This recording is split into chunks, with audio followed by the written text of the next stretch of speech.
আমাদেরকে কেউ গোপনে ট্র্যাকিং করছে কিনা এটা কিভাবে দেখব? এটা ইমোতে হতে পারে, ফেসবুকে হতে পারে, মেসেঞ্জারে হতে পারে, হোয়াটসঅ্যাপে হতে পারে, গুগলে হতে পারে, কল লিস্ট থেকে হতে পারে। যে কোনোভাবে আপনাকে ট্র্যাকিং করতে পারে। এটা দেখার জন্য আমাদের চলে যেতে হবে সেটিংসে। সেটিংসে আসার পর একটু স্ক্রল করে নিচে আসতে হবে। নিচে আসার পর এই গুগল অপশনে ক্লিক করতে হবে। তারপর এই অপশনটিতে ক্লিক করতে হবে।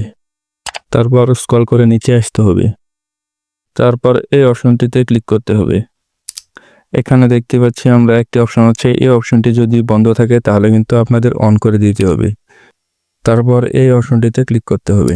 এখন কিন্তু আমাদের ফোনটি স্ক্যান হচ্ছে। স্ক্যান হওয়ার পর আমাদেরকে জানিয়ে দিবে আমাদের ফোন থেকে আমাদেরকে কেউ কি ট্র্যাকিং করছে কি করছে না। আমার এখানে নো ট্র্যাকিং ডিভাইস লেখা আসছে, তার মানে আমাকে কেউ ট্র্যাকিং করছে না। আপনাদের এখানে যদি অন্য কোনো লেখা আসে অথবা কোনো অ্যাপসের লোগো আসে তাহলে কিন্তু আপনাদেরকে ট্র্যাকিং করছে। আজকের এই ভিডিওটি এই পর্যন্তই। Thanks for watching. If you like this video.